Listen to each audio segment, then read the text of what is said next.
And welcome to episode 462 of the Pittsburgh Nerd Podcast. I'm Sean. And I'm Ian, and this is the only podcast that says, sit your ass down. Stay in your seat, motherfucker. Nice. Yeah. That's just me saying, and I guess, the big thing we gotta kind of lead off with before we get into, anything else is the slap heard around the world. Oh, God. I don't want to delve deep. I know how you feel about it. We had a group discussion about it. Me, you, Thad, and Otter. Mm. And you, more than anybody else, you seem legitimately upset about it. I was upset. It was ridiculous. Yeah. I think it took away from the people. There was a lot of people, there's a lot of groundbreaking things that were going on at the Oscars that night. Damn if I can't remember the name, but it was that movie with the deaf Coda, yeah, the deaf actors. I thought that was but there was a lot also independent. There was a lot of things that were going on. You know what I mean? Right. And I felt that took away from a pretty cool night. Because we watch the Oscars every year. Yeah, I mean, in your house, it's like a big deal, and in many homes, it's a big deal.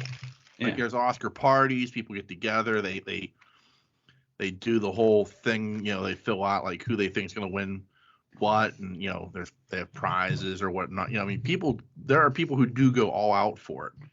Yeah, I mean, we don't do that, but I mean, we do watch and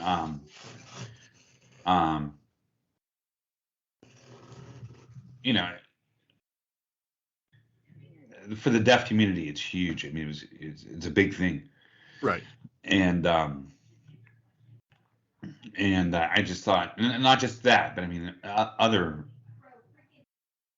awards and stuff like that, and I felt like it just took away everything.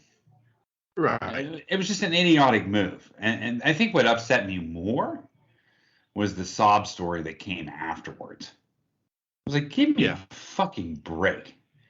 And as I watched the whole thing unfold, the dude laughed about it at first. Yeah. Because I think at first he thought it was funny. Right.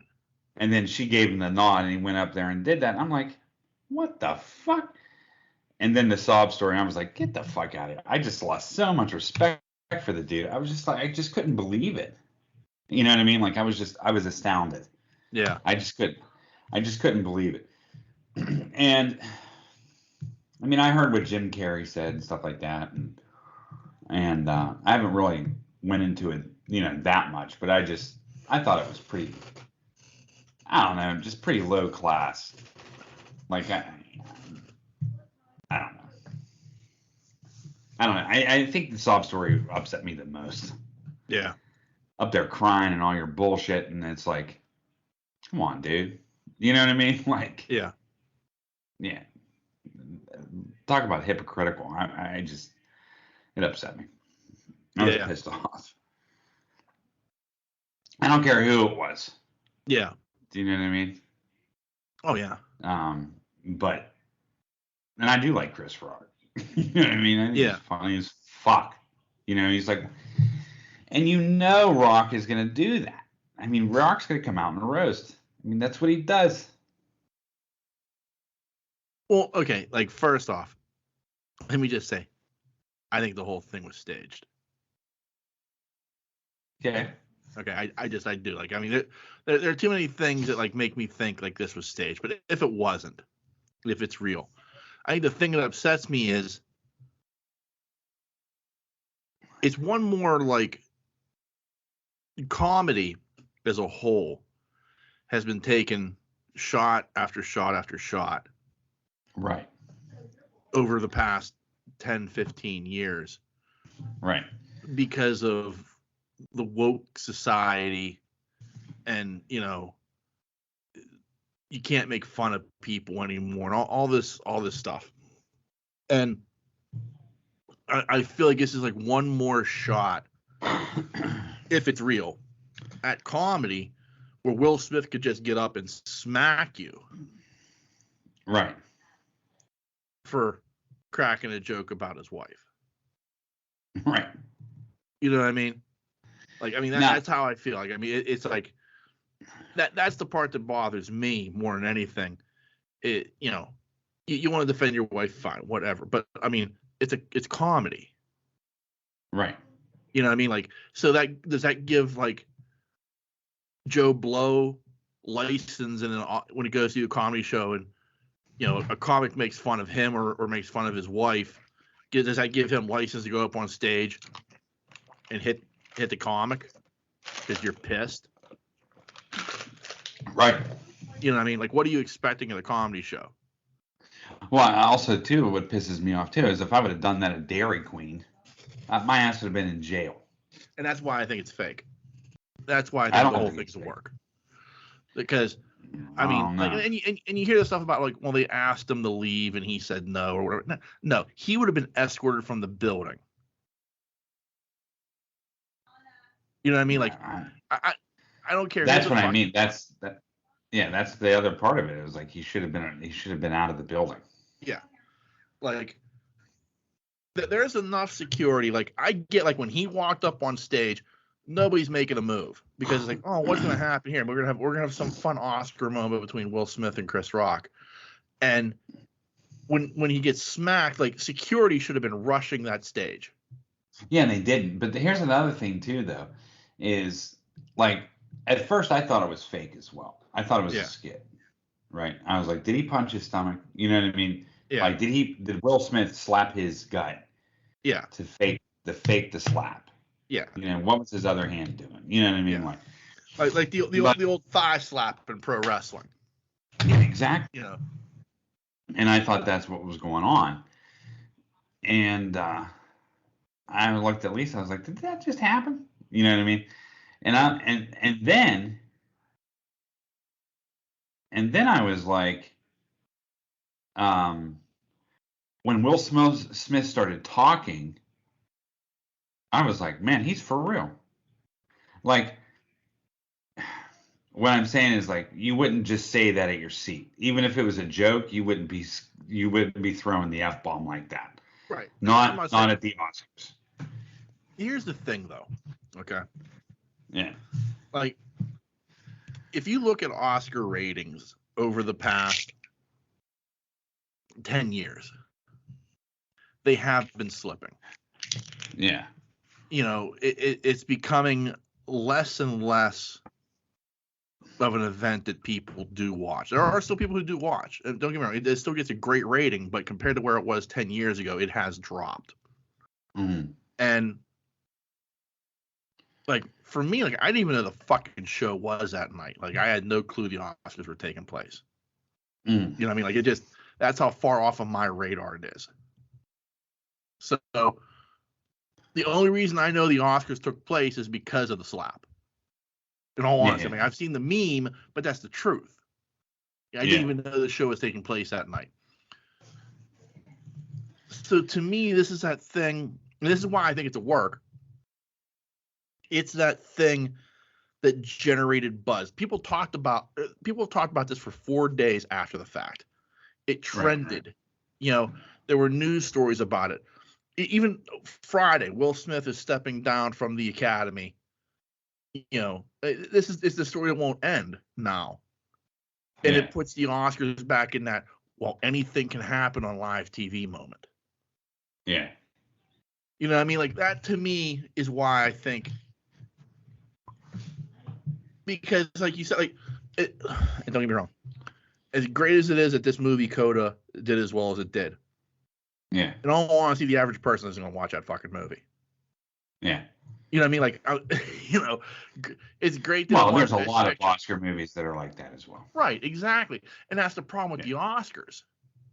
I think it's becoming more and more the problem with the Oscars is the movies that are winning these awards are movies that the average person doesn't watch. Yeah. I'm not saying the Oscars should be like a most popular category. And I'm not saying Marvel movies should win or Star Wars or anything like that. Don't get me wrong, I'm not saying that at all. But what I am saying though is more and more and more, its focus has been on movies that just nobody fucking sees, except for like people who like art flicks and shit like that. Right. You know what I mean? Like that's the problem to me. And I think a lot of people agree with that. And so how do we generate buzz? Let's have Will Smith slap Chris Rock and talk some shit from the seat. Yeah. Will Smith can do that. He's good enough actor. He can pull that shit off. I mean, it was a pro wrestling 101. Yeah. You know what I mean? To me. Yeah, I hear you, but I just still don't think like the vulgar use of language would be permissible. Do you know what I mean? I don't think that would have come out. But they, like in the U.S., they were cutting away. Yeah. You know what I mean? And that's the only crowd that I really care about. Like, it's great that like it's shown in Australia and Japan or wherever else, and they. No, I saw it. You read his lips. Yeah, but they were cutting that. You see, like there's an unedited version of that. Like, I saw the unedited version. Was the first version I saw. Where like it was like from the Australian feed where they didn't cut away, they didn't go to commercial, they didn't do it. You know, they showed the whole thing, and like to me, like it was like I watched it, and my first thought was, did somebody call Vince about this? Was Vince McMahon consulting on how to get this to work? You know what I mean? Because that's what I thought. Well, the truth will come out eventually. Yeah, I'm sure. But I mean, that's just how yeah. Or maybe it won't. Like maybe this is one of those things that like, people take to their grave. You know. Like yeah, but why would Will Smith want to be barred from the Academy? Right. True. But like, what does the Academy do if for that's him? The payoff? I mean, like he got his Oscar. Yeah, but I mean, I think we're delving into a conspiracy theory. Right. That's what like, to me, that's what it sounded. Because to me, it sounds like it's one of those things that like maybe 3 people knew. You know, Will, Jada, and Chris. You know, and maybe the director of the show or something. Like like there was a very small circle of people who knew what was going on. Yeah, I just don't buy it. I mean, I'm getting into like the Montreal Screwjob at this point when it comes to like pro wrestling. Like like 4 people knew what was going on, and we were screwing Brett out of the title. But I mean that's the thing. Like I mean to me, like if it was real, Will Smith would have been thrown out of the building. He would have been asked to leave. They would have been polite about it. He would have been thrown out of the building. I don't give a fuck who you are. Yeah, I know. I mean, I get it, but I mean, yeah, I don't know. I just don't think it's a work. I think the further you go into it, the more it sounds like a conspiracy theory. Yeah. You know what I mean? I get that. It doesn't. It just doesn't add up. Especially the language that was used. Right, but at the same time, I mean, and I get what you're saying, and you're right. I'm not denying that, but at the same time, like in my head, that being real makes no sense. Yeah, I understand. You know what I mean? Like, because if that was the case, like not only from the security standpoint, but why did Will Smith smack him? Why was it an open hand slap? Yeah. Like, why didn't you deck him? Why did you not lay him the fuck out? And why is Chris Rock leaning into it? Yeah. You know what I mean? Like, why are you standing there with your hands behind your back leaning into it? Like, yeah, I mean, it was like just that there's too many things that like I look at like as a man, if I'm that pissed off to get up on stage and hit you, I'm not pimp slapping you. I'm coming with 5 knuckles. Yeah. You know what I mean? Like, I don't know. I don't know. Yes. So I mean, that's just.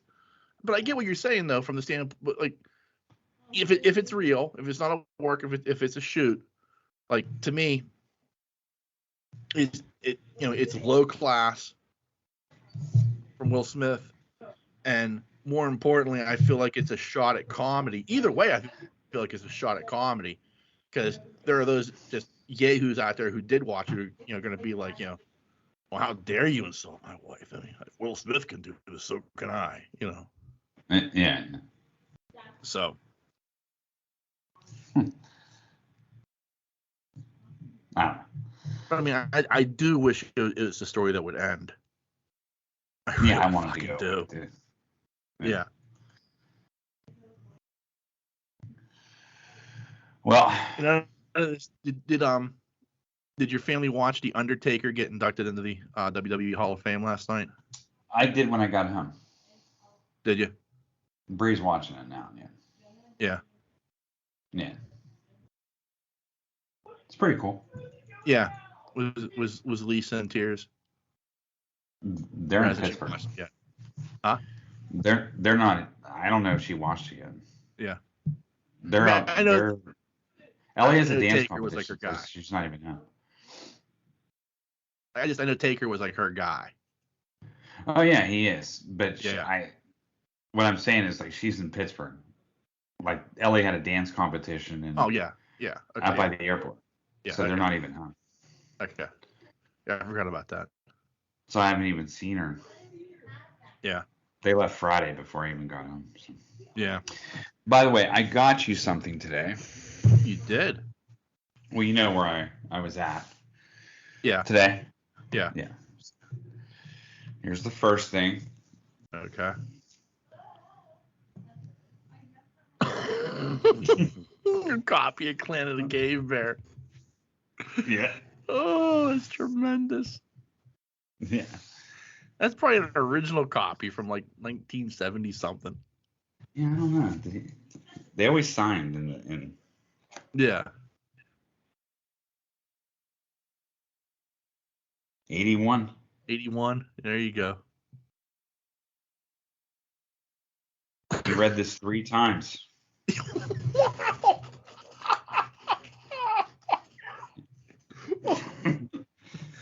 He read it in 81. And he read it in 84. And he read it in 08. Decided to revisit that in 08. One of the last books the man read. Well, so for those who don't know what we're talking about, we talked about a couple months ago, like our grandmother died. Well, they're finally getting, our aunt and uncle were moving into the house, and they're trying to get, go through stuff and see if anybody wants anything. So I guess Ian was up there yesterday to actually get some tools, but also come back with some hidden gems. Yeah. The Coffee of Clan. I can't believe you read it 3 times. That's for you. And then wow. I also got something else for you as well. And so I'll just bring these on. Oh, good Lord. Yes. Oh my goodness. Our bowls. And here's the one that I got. Yeah. Yeah. Oh. Here's the one you got, and I got this shit bowl. That's a bullshit you pulled. Like you weren't eating with Mushka. Right. Then I got us our bowls. Oh, that's tremendous. Well, I figured you'd appreciate that. I do. I appreciate that. That's the kind of stuff. Like you were like quiz me. Like, you sure you don't want anything? I'm like, man, I can't think of anything I fucking want. Like I don't think it's sentimental shit like that. Yeah. Well, I mean, it was. Like after the fact, I thought about like. I hardly took anything out of that. Yeah. There's nothing really I really wanted. I wanted to get in the shop, and I finally got in the shop, and I thought I left some tools there. That's really what. Yeah. But I didn't. There's none of my stuff. None of my tools were there. Yeah. Which is cool. You know what I mean? Yeah. I'm glad they were there. And so that means they're probably in the back of my car. Yeah. But that's really, I wanted to get into that shop to make sure I didn't have any tools in there. Like I thought I had a leaf blower up there or something. And ended up not having one. So But yeah. So there wasn't really. I mean, I was just looking at some books. Yeah. Like after the fact, I thought about like the Dragon Riders of Pern. I couldn't find any of McCaffrey stuff. Yeah.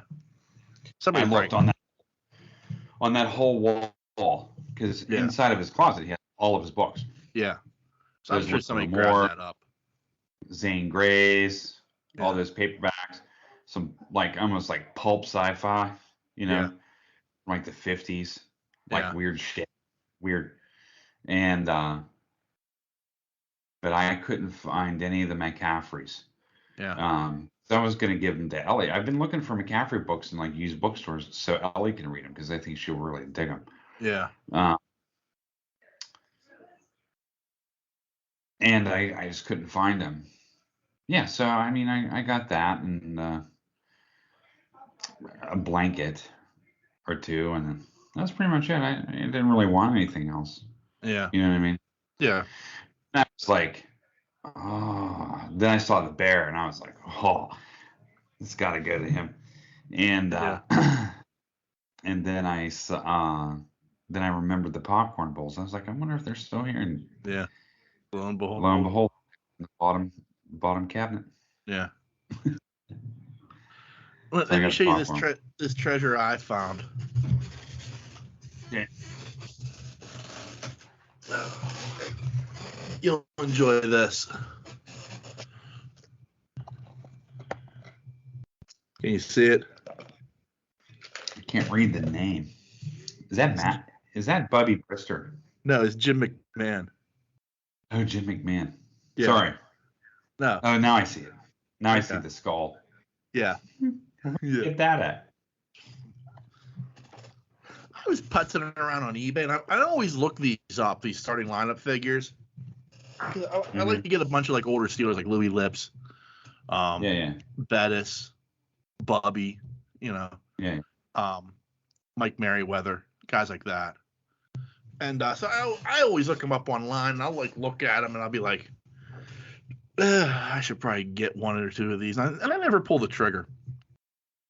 And like I was looking at them on eBay, and it like, hey, based upon what you look at, here's some recommendations. It was like other players. I saw one of them was McMahon. I'm like, well, I just got to grab that. I have to have Jim McMahon. Yeah. I was such a huge McMahon fan back in the day. Yeah, I know you were. I still had. Well, no, I had until I got robbed. Like I had a bunch of Jim McMahon cards. I had like one with with the Eagles, and with one with he was with I think Arizona. And when did you get robbed? Oh, couple of years into living in that apartment. Like I had all my like football cards in my storage area in bins. And one day I was going, because like I had some valuable cards. Like I had a Derek Thomas rookie, I had a Troy Aikman rookie. I had a bunch of like I had just one Michael Jordan card where he was in a White Sox uniform before he retired. It was like from like 1990, I think. Mm-hmm. Shit like that. And plus like I had a Montana rookie. I mean, I had a bunch of shit. But I went in there one day, and I go in and my lock's broken off. Oh, and I go in and all the only thing that was taken was cards. Whoever robbed me knew exactly what they were taking. Really? Because the only thing that was taken was cards. And like I had shit in there like, I had like a couple of bayonets from World War II. I had an East German infantry helmet. I had a bunch of like other stuff that was like not worth a ton of money, but still like you could get something for it. Mm-hmm. All that shit was still there. The only thing that was taken was my cards. It wasn't me, people. Yeah. But I don't know. Like I have no idea who did it. It upsets me that like no, because it had to have been somebody close to me that knew what I had. Yeah. But I don't know who it could have been.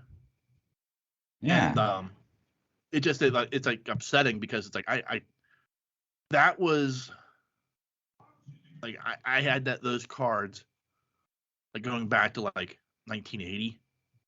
Yeah. I had cards from the 70s and the 60s. Yeah. Like I had purchased like as a kid and stuff. Like I'd go to Mhm. like flea markets and buy all these. Like I just buy like you do now. Like I just buy like a box of cards at a flea market, and then go through and see what I got. I loved doing shit like that back when I was a kid, and like as I became an adult, like my early 20s, I got back into collecting. I was like buying boxes of like, because that was like the boom time at that time for like football cards. So like I was buying like boxes of like Upper Deck and tops and stuff like that. I had like a bunch of like complete sets from like the early to mid 90s. And they took them all. Yeah. Huh. That's awful. It is. It sucked. Yeah, it must have been someone you knew. Yeah. Had to have been. Yeah. Because like that's the only thing that was taken. Like if you're gonna rob me of all that of stuff, like why wouldn't you take everything? Yeah. Because like, there was a bunch of other shit that was in there that, I mean, again, it wasn't worth like a ton of money, but you could still get money for it. Right. But that was the only thing that they took was the cards. Son of a bitch. Yeah. Anyway. Yeah, so. Just so the audience knows that it was not me. Yeah. So yeah, that was that. But how you been? Otherwise. Pretty good. Yeah. Yeah. Otherwise good, yeah. That's cool. Hanging in there. Yeah. Yeah, same with me. Yeah. Nothing new this week I watched. At all.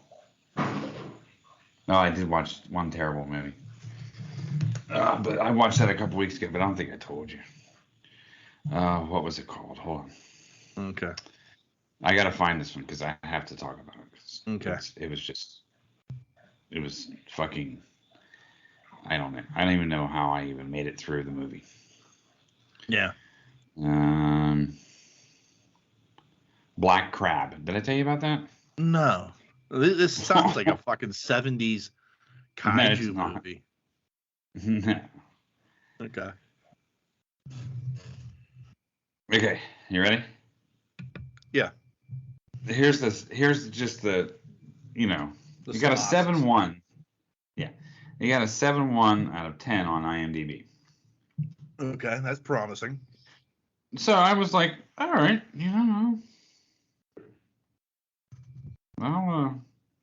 I'll check it out, Yeah. I think it's Swedish or Danish or something. Yeah.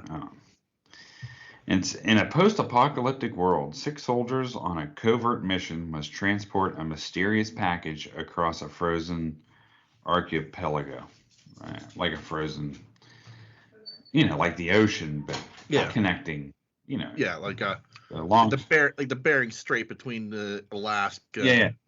And they had to go 40 miles to do it. Yeah. On ice skates.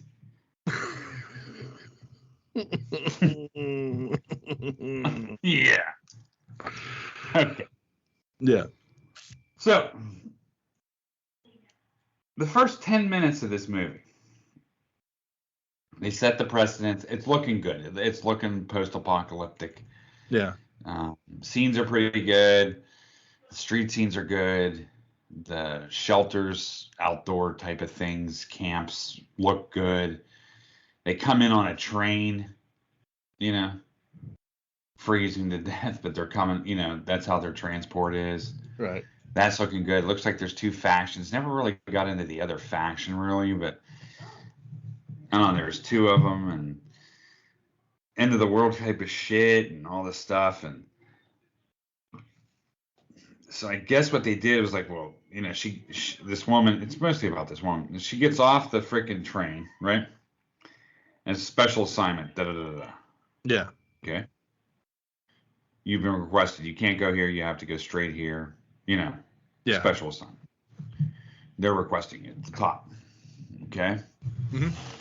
So it turns out that all these people, like one's a hockey player, they're all people that can skate, which you eventually find out. Yeah. Yeah. And but now they're an army. Well, the makeshift army, whatever this is. And so they're going across the ice. And first 10 minutes on the ice. First 10 minutes on the ice, it breaks. There's a break already. And the person carrying the package goes down into the water. Yeah. Okay. Now it's freezing cold, plus whatever happened, the sub-temperatures of the sun, so it's colder than. Yes. So that's why they can do this. Correct. And that's why, like, this whole thing is, like, it's cold and bitter and everything like that, because something happened with the sun and where they're not getting sunlight. So that's why this whole thing froze over. Yeah. Right. Yeah, kind of snow piercer. Sort of. Yeah. And so, yeah. And like, they break through the ice and they're going down. And so the package goes down with this person. Yeah. Okay. The woman goes in after the package. The guy was already dead. Yeah. Like, by the time she reached him. Right. And then they pulled her out of the ice, the water, and she should have been dead right there. Right. Like, yeah. Hypothermia, and like, yeah. Yeah. She should have been dead. Yeah. Like, dead. Right. And so they go another couple miles to a house and they get a fire going, and all of a sudden she's back up and skating. Yeah. Like 9 hours later. And I'm like, and so there's this military faction, they're chasing him, and there's helicopters with rifles, and it was too much for me. Sounds horrible. It was just, it was bad. And it turns out spoilers, because I don't care it's not even worth watching. It turns out the package was a biological virus. Go figure.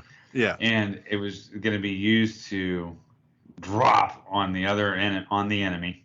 Yeah. Which would wipe them out. Right. And they get to the damn thing, and to this place, and they commendate her and everything else. And their struggle. There's only 2 of them that make it to the thing. Of course, yeah. Right.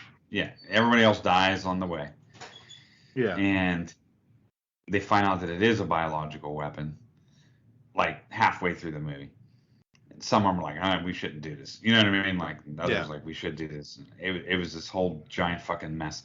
And they get up there, and then the movie ends by her pretty much throwing herself off a cliff and detonating a grenade and blowing herself up and the virus. That's how it ended. Unbelievable. Yeah, it was bad. Yeah. It was just, oh my God. But even my daughter, Ellie watched it with me. And Ellie said something to the effect of, I can't believe we're watching a movie about people, an action movie with people on ice skates. I was like, I know, it's gone way too far. Netflix is that dry. Yeah. Where I've watched almost everything on here. And it's that dry. So that's what I watched. Yeah. It was bad. I can't believe it's still like top 8. Yeah. I can't. It's just not that good of a movie. Some of those oddball, like, Swedish movies and, the Korean stuff, like, does well on Netflix. Yeah, some of it's really good, though, but this was not. This was not. This was like, I just could not. I couldn't. I didn't get it. Yeah. I didn't. And they get to this one house, like, along the way. Like, it was like its own little island. Yeah. And there was like an old couple there, Yeah. And they're dressed in military garb, aside from the ice skates. But I mean, like, and they're not like good ice skates either. They're like long ice skates. It's weird. And like hockey ice skates. sort of, but longer. I don't know. They just looked strange. But they get in and this house, and one of the guys wants to be, collect antiques and sell antiques at the end of all this. And, they talk about what they want to do, and they're sharing some beer, and it's like, why didn't you leave? And they're like, well,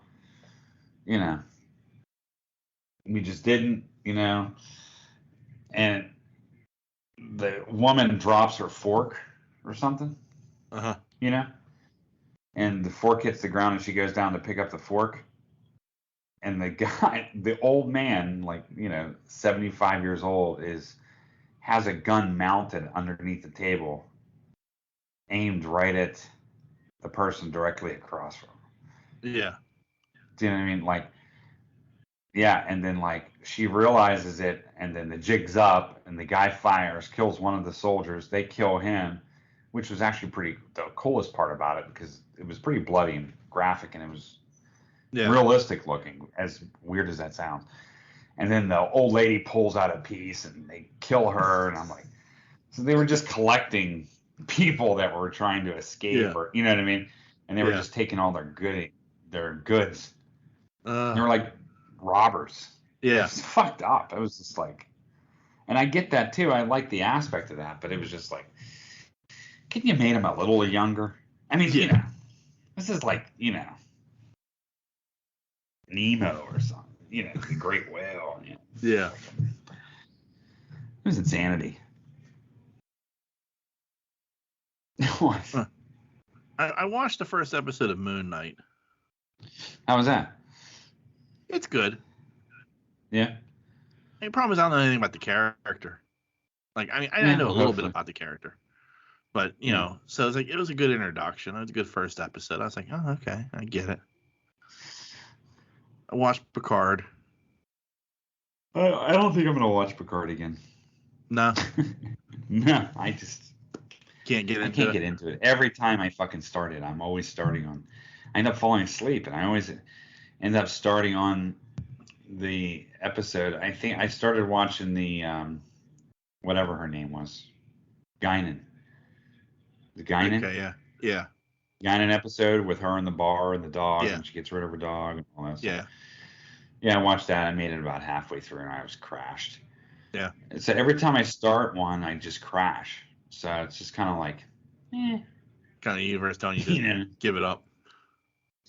In a sense, yeah. Like I just keep falling asleep. Okay. So I'm just like, done. Yeah. I might go back to, who knows? I might binge it tonight. Get caught up. Well, the other thing that's been capturing my attention for a couple of months now, and it's the weirdest fucking thing. I've been watching Bushcraft videos on YouTube. What is this? This is like mountain men, like building shelters in the deep woods. Okay. Like dugouts and stuff. Mm-hmm. And like this one guy I watch, he's like added a second room.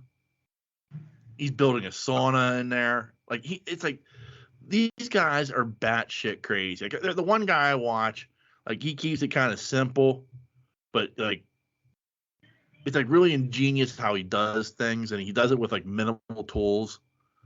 Some of these other guys, like they're like, and don't get me wrong, you gotta hump the shit up there, but they got like chainsaws and stuff. Like this guy's like he's like using like twigs and like vines to like rope shit together and build. Well, it's impressive. Like you're like, holy fuck! I mean, that can fucking work. Like that works. I mean, you can see how it works. But I don't know, man. It's just, and it's like completely like, because I think the problem is, and this is sad, because I should like at this point I should be like, I shouldn't be watching this, but they're all Russians. Okay. So it's like, so there's no, they don't talk at all during these videos. So it's like 45 minutes of just like AMSR of them like digging holes and putting up walls and building brick ovens and like all this wackadoo shit that these guys do. So to like build like a survivable shelter. And like, I mean, like the one guy, he's got this like brick oven that he built up there, and like, you know, it's like, you know, minus 10 degrees outside. It's like 60 degrees inside his little fucking dugout shelter. Oh wow! It's like walking around in shorts and a t-shirt inside. You know, it's interesting because it's like, you know, you watch it and you think to yourself like, it's impressive that these people can do this. You know, and it's a lot of work, especially, you know. But at the same time, there's also a part of me that's like, what the fuck am I watching? Why am I so fascinated by this? You know. Right. Probably because it's something I want to sit there and say like, oh, I could have done that. No, I can't. You know, there's not a mountain man bone in my body. You know. Yeah. But yeah, there I am watching this. I mean, and the one guy, it's like funny, like the guy who uses minimal tools, like he like has like a handsaw and he uses like a claw hammer to like dig with and shit. Like he's got minimal tools that he uses. Like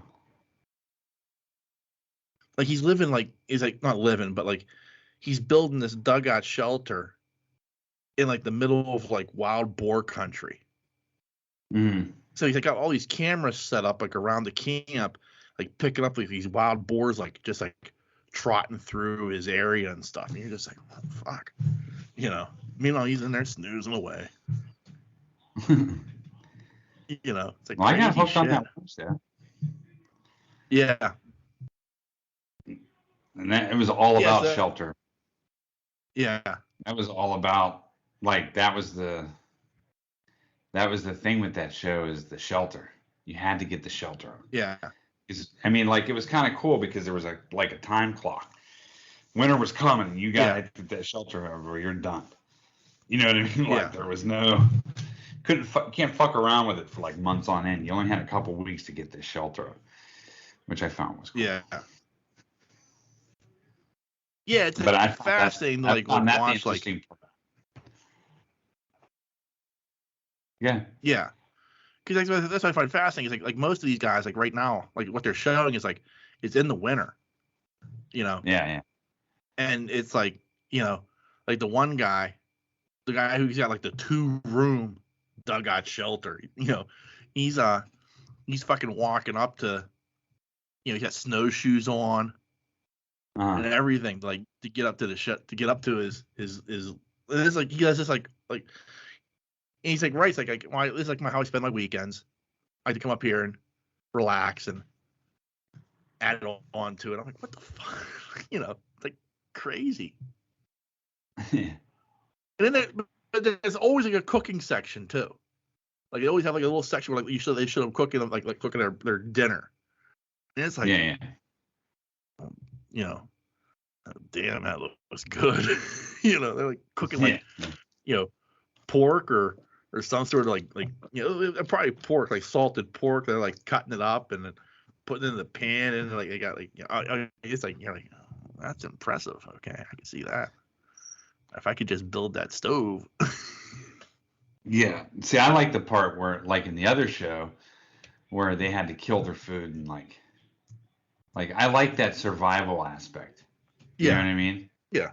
Like, and I liked the science behind it. I thought that was the most interesting part. Like, it was like, okay, so the shelter's here, and I have to fish. You know what I mean? Yeah. And so you can only eat so much fish, or your body will start rejecting it. Like, you can only eat so much fish and the fish fat. So you have to mix that up. And you can only eat so much rabbit, right? Yeah. You have to have other things. So that's when the berries and the nuts and all that kind of, the roughage, where you start having to get that shit, you know? And the people that knew how to do that, you know what I mean? Yeah. I thought and the science behind, like, in the middle of the winter, the amount of calories that you burn versus the amount of calories that's costing you to build the shelter, to do all this stuff. And you're only taking in so much. Do you know what I mean? And so I like that. I like that effect where it seems like the people that understood that right, Yeah. are the ones that went far into the competition. Yeah. Yeah, you know what I mean? Like these guys I'm watching, they're only like spending like a couple of days up there at a time, and then they're going back to like their day jobs. But like it's clear, right, like some of them are like ex-military who like who do have like survival skills and shit. Right. And these guys are they're saying, okay, it's time to go hunting. The one I watched, and they're taking a bow and arrow and shooting a squirrel out of a tree. Yeah. I'm like, that's fucking crazy. Yeah. Right there. Yeah. And you see it, Yeah. And so all the cameras they have, they set up their tripods and everything, and then you know what I mean, like wherever they're at. So yeah, I like that aspect. Yeah. It had an element of danger to it, to where not only it was the danger of freezing to death, or the danger of not getting enough food, or not being able to fish. You know what I mean? Yeah. Like one guy bowed out because he lost his flint for fire. He couldn't find his flint. Yeah. And he's like, you don't have any fire, you're dead. Yeah. Oh yeah. You know what I mean? Like, you can't boil water, you can't, you know what I mean? Like, yeah, you can't warm yourself. So, but I dig the shelters. I think that's the coolest part. Yeah. Of them just building these shelters. Like that one guy who won built a shelter in a natural sort of, not a cave, but a lot of rock, and he formed his own cave. Yeah. But the amount of energy this guy spent in lifting these gigantic rocks, and yeah, do you know what I mean? And somewhat digging, and like it was nuts. Yeah. But he was smart in the beginning. Like he stored berries, kept them in a log. You know what I mean? Yeah. Like his place was warm. It wasn't a danger of him getting cold. Right. But it was the fact that the rocks retained the heat. You know what I mean? Like there was a good science behind it. They had to build this like a fire, not massive, but they had to build a fireplace. That's where some of the contestants went down, because one of the things caught on fire. The one of the contestants left because the flue was bad. Yeah. Like to get the smoke out. You know what I mean? Like that's what I found interesting about those shows. Yeah, like that's one of the things I like, is like the one guy, like he built a fireplace using river rock and mud. Yeah, that's what these people. And like the chimney, like I mean, it was like interesting to like watch him like build that, like laying the rock down and then like spreading the mud to like, and it was like really impressive to like watch this guy like build like an oven and a chimney out of nothing but river rock and mud, and it worked like absolutely perfectly for what he needed. Isn't that crazy? Yeah. You're just like, that's fucking crazy, I know. That's so impressive, But then, like, you have to think about if you're on the other show, the amount of energy it would take to cut wood, and you know what I mean? Right. Like some of the people's shelters were made out of like, I always call it the Lincoln log technique, but similar to that kind of technique. Yeah. Where they're building their shelter, but they're doing all this, extravagant work to these shelters. Yeah. But at the same time, yeah, you're losing too much energy, and then you had to build doors that were bear resistant. Yeah. You know what I'm saying? Yeah. It's crazy. Like I'll have to send you a link to a couple of them, because it's something you'll find it interesting. To watch what they do. Like the one guy, like I said, like I mean, he dug himself into a hillside, and then like he's like using like small branches to like build like the wall, like because he was like into a hillside, and then he dug down, so that it was like the hillside was like the back of the shelter. But then he was down low enough in the front that he didn't need to build like the wall. The wall was there. He just needed to kind of like finish it. And he was like taking like tree branches and like roping them together with vines to like make like the finish, like the walls and stuff. It's like really, his is the most fascinating, because it's like like I said, he does it minimally, like with like very few tools. Where like the other guy, he brings a drill up and he's drilling stuff, and he's bringing a chainsaw up to like cut down logs and everything, and like I mean, first off, like I said, you had to hump it into the woods, so whatever works. But at the same time, I feel like it's a cheat in a way. You know what I mean? Yeah. Like I don't think any. Yeah. Like this guy's he's the one building like the fucking the oven out of like river rock and mud, and the other guy he just brought a few bricks up with him and built like a brick oven that way. It's just like that doesn't seem fair. No. He's like the flue, like he's got like an aluminum tube for the flue and everything, and you're just like Yeah, right. I'll just send you the link, so because it's fun to watch. I don't know, I get a kick out of it. Huh. Anyway. Yeah. Yeah, I love shit like that. Yeah. Like I when I first started watching shows like that, send me the link because I'm interested. I will. When I first started watching shows like that, I was watching that corny one with the Alaskan bush people. I don't know what it was called. It was kind of goofy, and I'm like, are they all like this? I'm not into this. This is stupid. Yeah. I don't care how they live. Yeah. You know what I mean? Like, fuck. I like the contestant aspect where they're shooting for prize money, but the fucking situation is very fucking dangerous. Yeah. You know what I mean? Like, yeah. The guy that then I'll get off of it, but the guy that I thought was going to win it for real. I mean, this guy was good, and he was a good fisherman. And they always set him up on water somewhere. Water is within distance. Yeah. And they're laying like rabbit traps and like string traps and stuff like that, like basic stuff, basic hunting stuff. And so, but they had to go check their traps, and they had to go check how they were fishing every day, if they caught any fish, and da da da da. Yeah. And the one guy, he made it so far, and he made it into winter and everything like that, and he fucking broke his fucking ankle. Oh. On a rock, he slipped on a rock and broke his ankle. He was like, I don't know, and he limped on it for like a couple days. Yeah. But it was definitely fucked up. I mean, and he had to call it because one little slip like that and he's done. Yeah. The one girl had to turn herself in once because she ended up getting frostbite in one toe. And she was like the second to leave. Yeah. But the toe was so bad. Yeah. Like, the frostbite was so bad. Gangrene was setting in and shit. Well, no, she wasn't going to lose it yet. And it was on the verge. And so they brought in the people, and they, she had to bow out. Yeah. So anyway, so I don't know. It's pretty cool. It's a pretty cool show. Yeah. Yeah, I'll send you the links to that stuff I watch. Because it's like,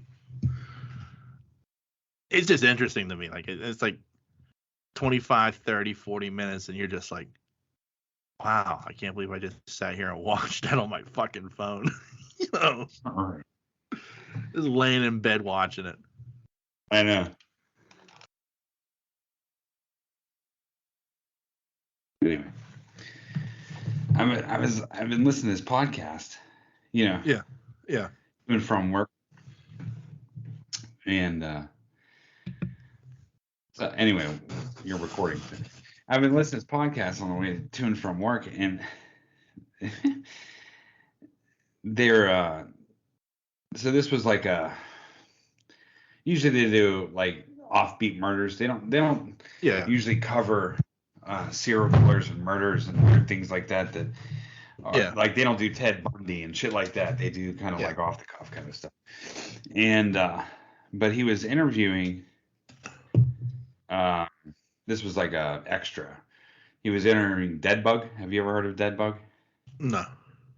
He's like a director. He did videos and stuff like that. But he used to do like I think it was for NBC or something like that. And he used to do their stuff on murders and stuff like that, and all that kind of shit.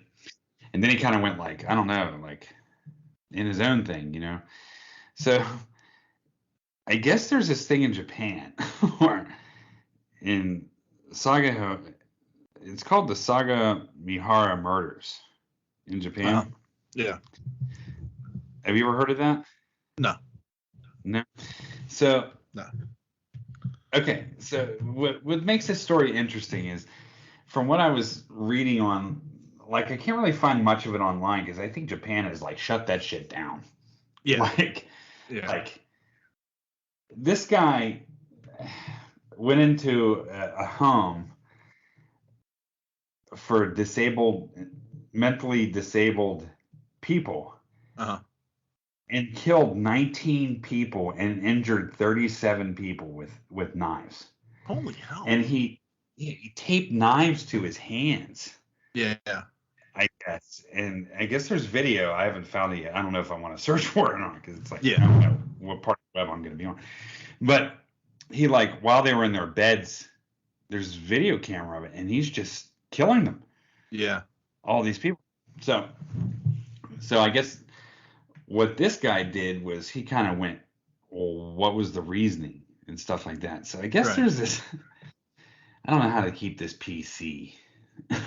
What? There's this underground belly of Japan, right? And we all know, gangs and stuff like that. Yeah. And there is wrestling, like to the death matches wrestling. Yeah.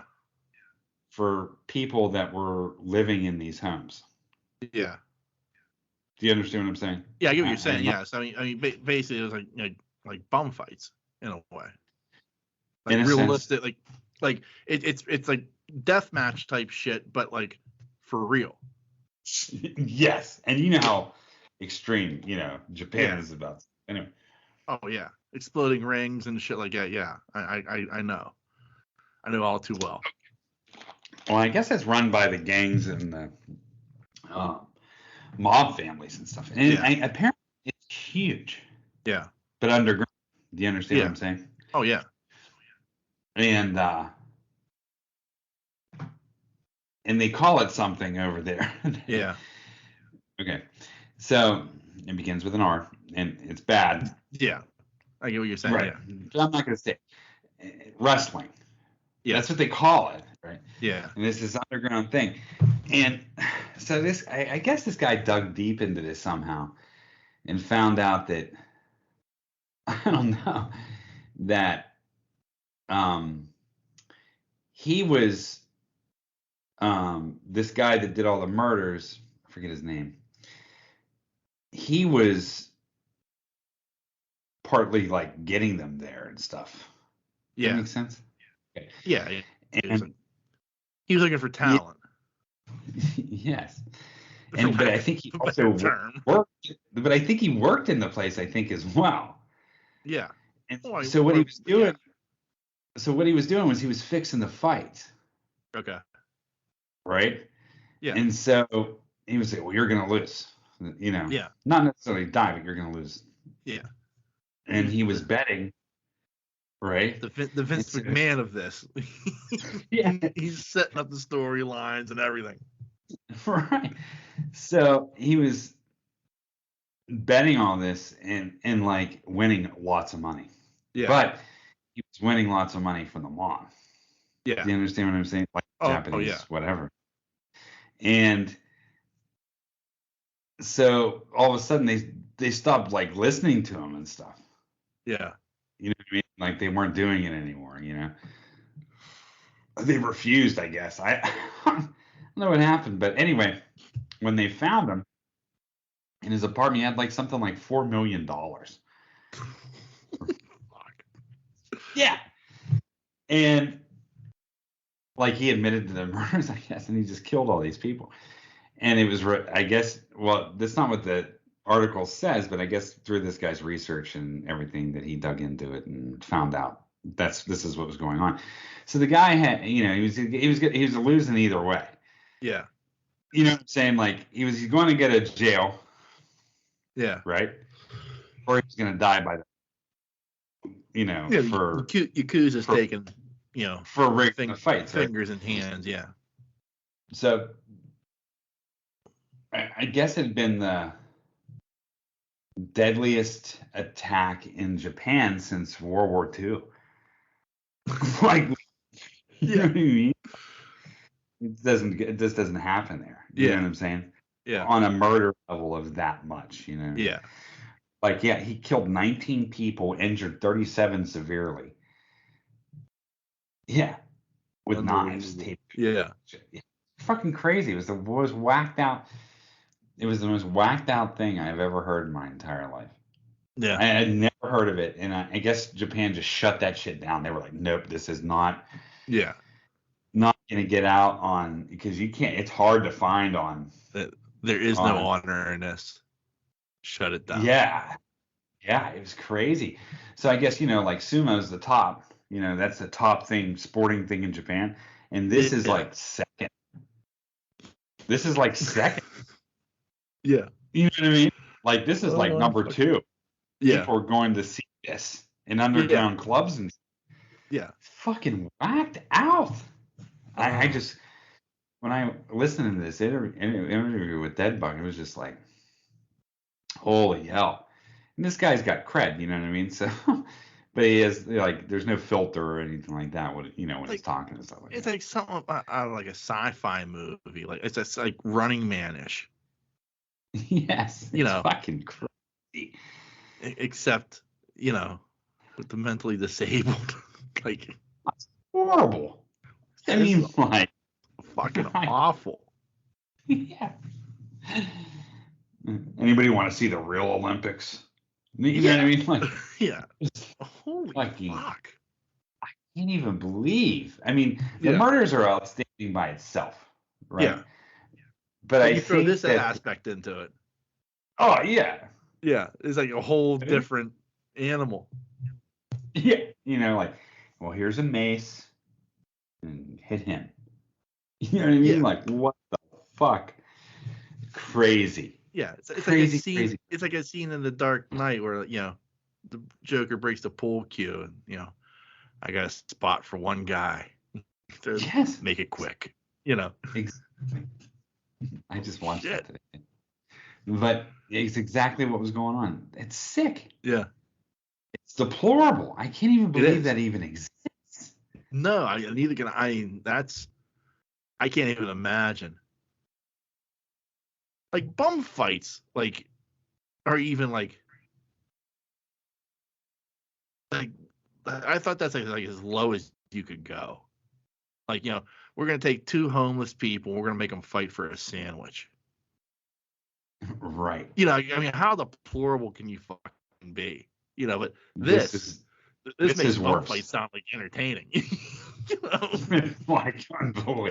Like, I wouldn't even want to, like, I want to research it, but I don't want to see any video. Like, I just can't see it. You know what I mean? Like, I don't want to know about it. Like, that's part of the depraved world we live in, and I just don't think my mind can mentally wrap around something like that. No, not at all. You know what I mean? Like, it's awful. Yeah, it's just like, I can't even believe it exists. Yeah. Like, and I can't get it out of my mind. I mean, I just listened to the episode on the way back on Friday night. Yeah. And and they were watching WrestleMania, and that's all I kept thinking about. I'm like, oh my God. You know what I mean? Like, oh yeah. But it's funny, like you hear about Foley and shit like that going to matches in Japan and stuff like that with tax and you know what I mean, like all that kind of stuff. I watched that shit. I used to watch that shit in the 90s. Like I'd get tapes from Japan with that shit on it because I found it so fucking fascinating. Yeah. I mean, how gruesome and bloody it was and stuff like that. This. Yeah. It's crazy. I mean, they were those guys were getting injured, but like it was like in the most gentle way possible. If that makes any Yes. fucking sense. Like getting thrown into like a board covered in barbed wire, but you were being thrown in gently so you didn't completely rip your skin off. You know, that's the difference. You know, like Yeah. It's just, it's insanity. Yeah. I just, so, you know, not only is this guy credible, but I believe what he's saying. I mean, like it's not far from the mind. We've seen this Japanese fights from overseas and stuff like that, wrestling and stuff like that. Yeah. It's just another, you know, way lower level. But I mean, like, holy fuck. Oh yeah. It just shocked. That's all. No, I crazy. get it. I get it, because it's like it's that weird thing of like it's like illegal pit fighting. Yeah, well, it's like the Japanese death match, like from like the '90s and stuff. Like with when FMW was doing, I think it was FMW. Like and like they would do like the King of the Death Match tournaments and stuff like that. Like the level of violence just increased with every fucking match, to the point like they were doing exploding ring matches and shit, where like the referee was in like bomb gear, you know, because like if you fought for, you know, you reached a point where the buzzer was going to go off and the fucking ring was going to explode. That's crazy. I mean, like, what the fuck, you know? Yeah. But that's the kind of shit that they were into. So like for them to take that to like that level, like for somebody to be like, you know what would really make this entertaining? Let's take these people who nobody's gonna miss, and we're just gonna make them fight to the death for real. Yeah, and it's weird because I mean I was looking it up online, and you just can't find hardly anything on it. Yeah, because you see about the murders. Yeah, but you don't see anything else. It's all on the surface stuff. Oh yeah, like some whack job went in there and just killed 19 people. Yeah. But there was like reasoning why. Right. Do you know what I mean? Like it was. Like, yeah. Yeah, it was crazy. It's just. And like crazy. It's one thing like to when you hear more. To hear more about it, just go on Stitcher or whatever and type in True Crime Kent and look up that episode. Because it's. And here's the thing that's like really fascinating to me about that. Like, okay, it's one thing to have the idea. It's like the one thing to say, like, you know, it'd be a fucking awesome idea. Let's do this. Okay. And I mean, like, I can almost wrap my head around that. Like, you think like, you know, that would be fucking amazing.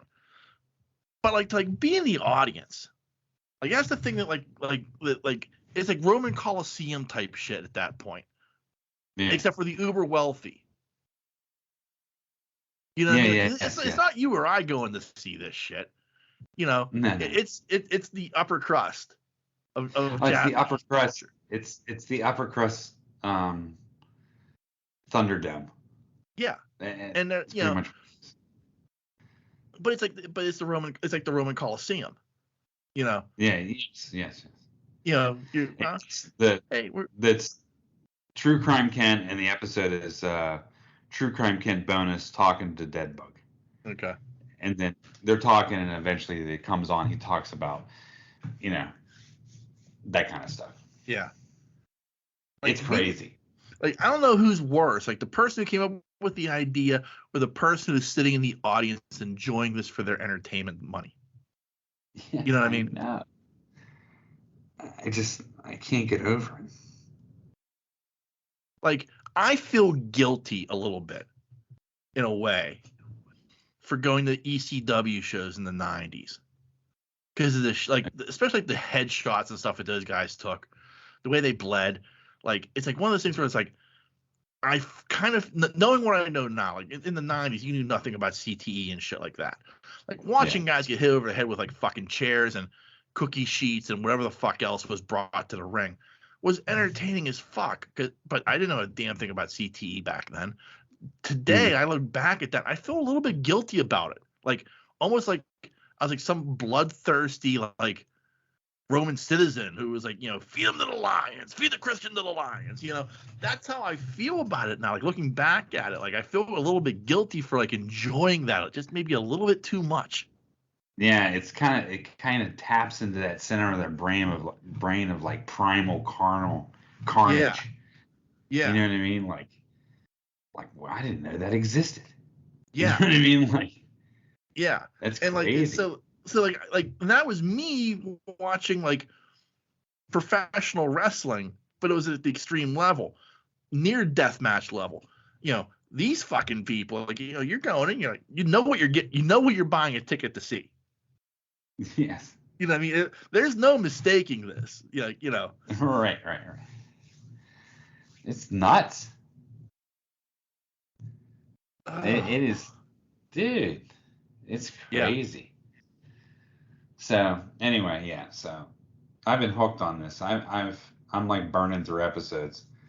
Yeah. Mostly on the drive. You know what I mean? Yeah. But it's truly a good show. I mean, it's a good series, and it's like, I like the fact that they take like, people that you haven't heard about. You know what I mean? Yeah. Like, it's shining light on other, like, not the big stuff, but like, Yeah, it's comedy too. So I mean, it's like, it's funny. And then Kent's breakdown of, he does a lot of research. So the research aspect of it is like really good. Yeah. Like, you knew he did his homework. Yeah. And at the end, like, he doesn't like, am I trying to say, like, he did one there, I don't know, there's a couple of them like that, but it's kind of like open-ended where nobody really knows what happened to these people. Right. Like, it could have been aliens, they found their bodies, but none of this stuff makes sense. Yeah. Like, there's no tracks or anything like that. Yeah. And he doesn't go on about, they don't talk for another 45 minutes on why they think this could have happened and this could have happened. Yeah. They don't get into all that. He just states the facts, and they say a couple things, and that's it. That's the episode. Yeah. It doesn't go on to this long, drawn-out thing of, his theory on everything. He's like, that's why I wanted. He says that. He's like, he wanted to stay away from that because most crime podcasts go into that. They go into that arena. Yeah. They try to solve the murder. To solve it. Yeah. He's like, I'm not here to solve the murder. I'm just here to tell the story. Yeah. You know what I mean? And that's what I like about it. Right. Because I don't want to hear 45 minutes of people preaching to me about what they think happened to someone. Right. Yeah. Because you've already hate that. You work in a call center. You're not a fucking police detective. Correct. And like, they don't go into that. They just say how it is, and there's some funny, there's some good shit in there, and during the episode, but they don't go into the, like, who done it. You know what I mean? They're not interested.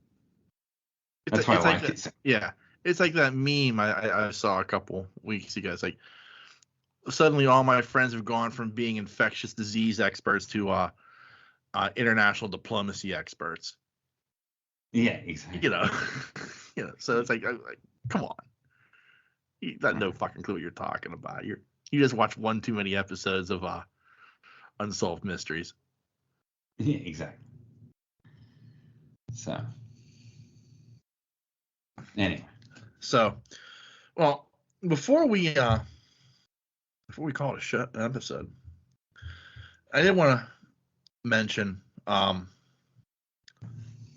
sure you saw this. I don't know if you did or not, maybe. Oh, hold on. Bruce, I lost you. Okay. Still have me? I'm back. Okay. I think so. Can you hear me? Yeah, can you hear me? I can hear you just fine. Okay, cool. Okay. So Bruce Willis is retiring from acting following an aphasia diagnosis. Yeah. And apparently this is a disease that apparently affects cognitive function. Right. Which which is why he has to step away from acting. Now, I will tell you this: Bruce Willis is somebody I never ever want to meet in real life.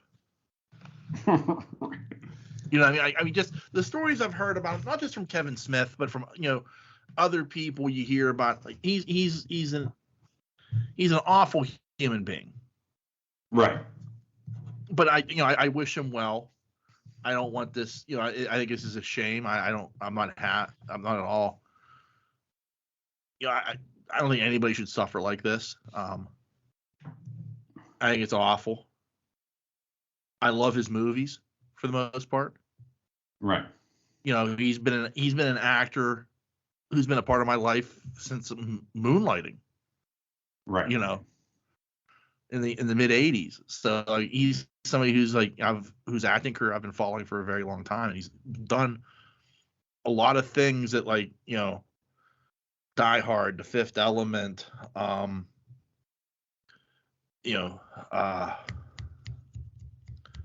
Death Becomes Her. There's just a litany of movies that he's done over the years that I absolutely adore, and right. It's just not a good guy. Right. It's like that whole you don't want to meet your heroes type of thing. Right. Exactly. But it saddens me that he has to step away from acting though. Yeah, it kind of sucks. Yeah. Outside of Die Hard, what's your favorite Bruce Willis movie?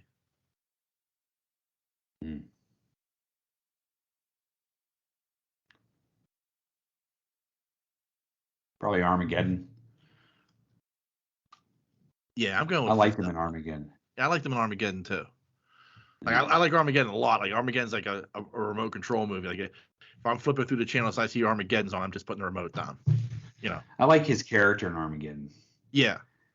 I think that I think he really acted well in Armageddon. Yeah. You know what I mean? Not that he didn't act well in Fifth Element, but it's similar to Armageddon. Yeah. It was a similar vibe from him. Yeah. Smooth. Yeah. You know what I mean? I like it. I like when he plays that smooth character. Yeah. But yeah, Armageddon's just. Yeah. No, I agree. Armageddon's an amazing movie. Like you said, I mean that comes on. I don't care. Yeah, I don't care I'm if sure there's commercial others. TV. I'm putting the remote control down. Right. It's just that's how Armageddon is. Yeah. But I have to look just to confirm my choice. Okay. I'm sticking with The Fifth Element. That's one of those movies. I just love. I think it's a great story. He does a great job in it. It's directed by Luke Benson, so it's visually stunning. Yeah. There's a lot of other stuff to that movie, that I like outside of him. But I mean, as far as a Bruce Willis acting movie, I like that one a lot. The Jackal, or was it? Yeah, it's The Jackal. I like that one a lot. Yeah. What was the one? I'll have to look it up.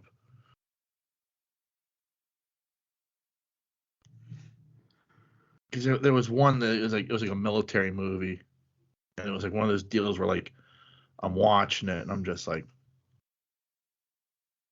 ooh, shit, that's good. I'm looking.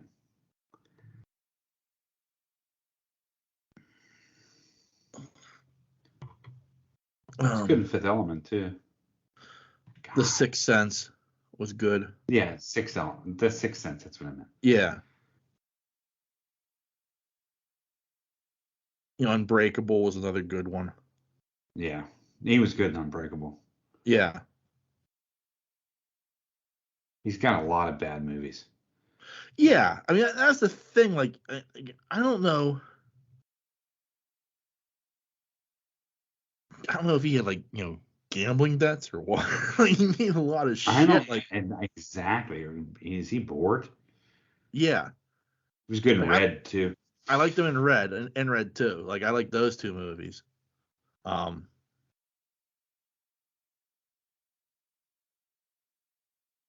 trying to find. Sin City. Yeah, he was very good in Sin City.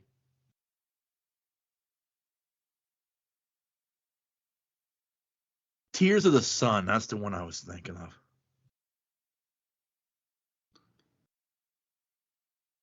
He's a special ops commander, leads his team into a Nigerian jungle in order to rescue a doctor who will only join him if they agree to save 70 refugees. It's a really good movie.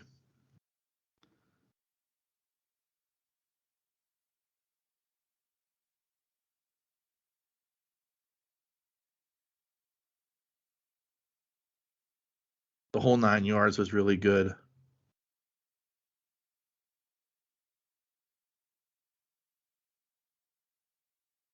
Last Man Standing was really good. Just kidding. 12 Monkeys. Oh, I forgot about 12 Monkeys. Yeah.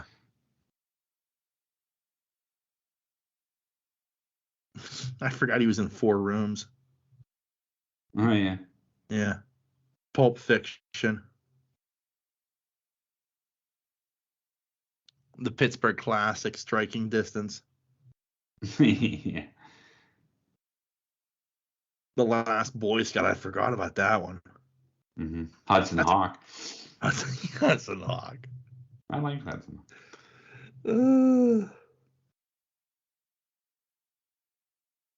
I forgot he was the voice of Mikey and Look Who's Talking. Yeah, the Look Who's Talking movies. But I mean, like, he made that, you know? Yeah. It was his voice that made that. Oh, yeah. You know? Blind Date was funny as fuck, though. That was. I remember. That was like. Oh, that was such a good fucking movie. Yeah, it's like you have to go way back, and like you're like, oh shit, I forgot all about Blind Date. Yeah. Blind Date was a good fucking comedy. Yeah. That was a fucking great movie. I'll have to watch that again. Yeah. That's Bruce Willis comedy at its finest. Yeah. You know what I mean? Yeah, so it's the like movies I've seen. Go ahead. So it's like one of those things like he over his career, like he's done a lot of good shit, but then like he's done a lot of like for some reason like he's gone like the way of like fucking Nic Cage with like releasing a movie every other week direct to video.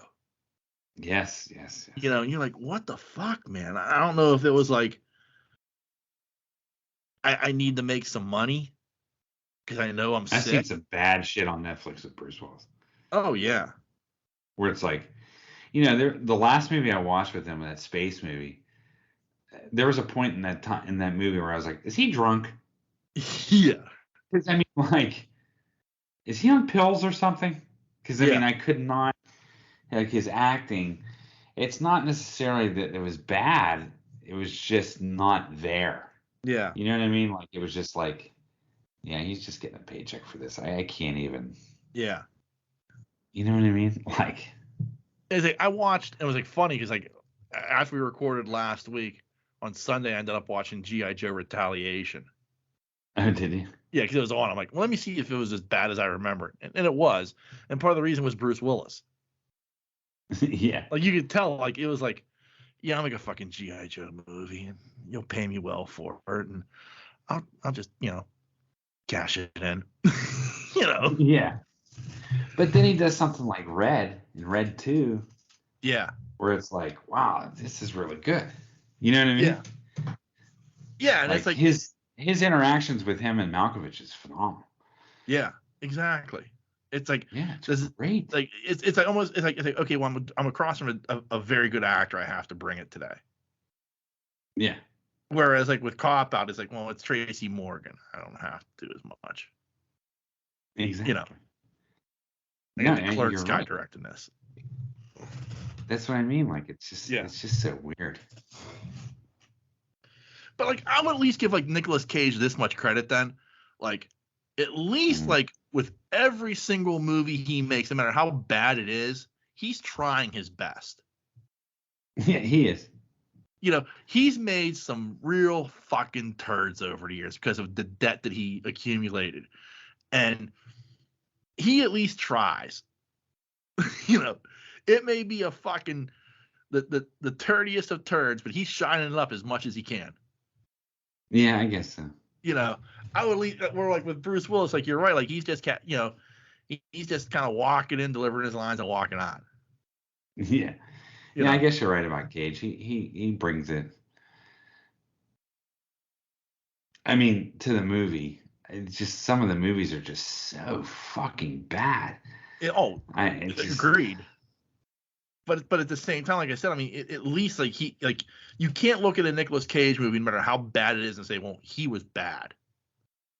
He may have overacted, he may have chewed the scenery, but like it's not his fault. Like he's just taking a bad part because he needs the money. Yeah. Yeah, no, I hear what you're saying. It was just. I mean, and it's funny, but because of that though, like there's kind of been like a Nicolas Cage renaissance. Yeah, there's a movie coming out called Nicolas Cage or something like that. Yeah, he's playing himself or a version of himself, and I mean it looks fucking phenomenal. I can't wait to see it. I don't think it's gonna stink. This one. No. But I mean, he's done the ones other that good stink stuff, don't even get coverage. Yeah, but like, you did like Pig, which was supposed to be very good. I heard people rave about that. Yeah. And then Mandy, I think was the name of the movie. Like he's doing shit that you're just like, oh wow, this is really good stuff from Nicolas Cage. Like all of a sudden, like there's like this renaissance of like Nicolas Cage is making this major comeback. And he technically hasn't gone anywhere. He's just making some real fucking turds because he needed the money. Right. I mean, he's gonna be in Reinfeldt too. Yeah. God. I saw the pictures of him as Dracula. He looked fucking amazing. I know. I can't wait to see that. Yeah, I've heard he was like phenomenal in Pig. I watched Willy's Wonderland, where he pretty much played the same character in Con Air. Yeah. Seriously. Yeah. But he's played like Jiu-Jitsu, Grand Dao. I mean, there's just so much crap. Yeah. I mean, the last big movie he was in, aside from Pig, I mean, like he played Spider-Man Noir in the Spider-Verse. Yeah. And it just keeps going. Mandy. Yeah, I heard that was very good. And then the list goes on. And on. Yeah, and on. And no, really, I mean, like. Yeah. Like there's been right. So many freaking movies. And then the Ghost Rider stuff. That was pretty bad. The Sorcerer's Apprentice. Yeah. He was good in Kick-Ass, though. He was. Oh, he was fucking phenomenal in Kick-Ass. Oh, man, wasn't he great in Kick-Ass? Yeah. Man, was he good. Oh, then I think what started a lot of it was Bangkok Dangerous. Oh. But I think that's what, like, really, well, I don't know. Yeah, there's a lot of turds that came before that, too, but Bangkok Dangerous was... Women of the SS. Yeah. Uncredited. Hold on, which one was that? Because I think that may have been like a trailer for it was a short, and then Grindhouse, and then there was the Grindhouse. Yeah, it was in Grindhouse because it was a trailer in Grindhouse. Yeah. Yeah, because it was like because he was like Nicolas Cage as Fu Manchu. Yeah. Yes. Yeah. Lord of War, as I remember, was pretty good. It was. Yeah, it wasn't bad. The Weatherman, I thought, was pretty good. Matchstick Men. That Matchstick Men is amazing. Wind Talkers was good. That was good. Yeah. Captain Corelli's Mandolin, I heard that was good, but I never watched it. No, I never saw it. Then he was in Gone in 60. Yeah. Great. Oh, I love that movie. Yeah, and then, like, it's funny. He's Gone in 60, and then it goes down to Bringing Out the Dead, 8mm, Snake Eyes, City of Angels. Then Face Off. Well, I mean, okay, I will say Con this much. Air. 8mm was a fantastic movie. I don't think I've ever seen 8mm. It's really, really good. Unless I just haven't. Yeah, Bringing Out the Dead wasn't very good. I didn't care for that. But 8mm was good. What was the other one after 8mm? City of Angels. Snake City Eyes. of Angels. Yes, well, Snake Eyes is very, very good. City of Angels is just okay. That wasn't. That's the one with fucking what's her name? Meg Ryan. Meg Ryan. Yeah, he falls in love with her and decides to become human or some shit. I can't remember. Then there's like Face Off, Connor, The Rock, Leaving Las Vegas, Kiss of Death. You know what I mean? Like, yeah, The Rock. Like that amazing fucking run of movies he had, where it was like he could do no wrong. Yeah, Honeymoon in Vegas. It looks like his whole career's been like that. Yeah. I forgot he was in Moonstruck. Raising Arizona. Raising Arizona is fucking tremendous. Then there's Peggy Sue Got Married, which I can't stand. Yeah, neither can I, but I mean, I have to acknowledge it as a good movie. I didn't know he was in the Cotton Club. I don't remember them in the Cotton Club. Me neither. I mean, I haven't seen the Cotton Club in fucking forever. Yeah, neither have I. He was in Rumblefish. Yeah. And then Valley Girl. Times. Huh. He was in The Best of Times. I don't remember him in that. But again, I haven't seen that movie in fucking forever either. Anyway, interesting anyway. Yeah. He's had a fascinating career, but a lot of it's filled with turds because he racked up so much fucking debt. What did he rack up so much debt for? Fucking bad investments. Oh, he was really? overspending a lot. Like he was like buying like first issues of Superman and like spending like all this money on like comic books and shit that like lost value. Oh, really? He had to sell it all.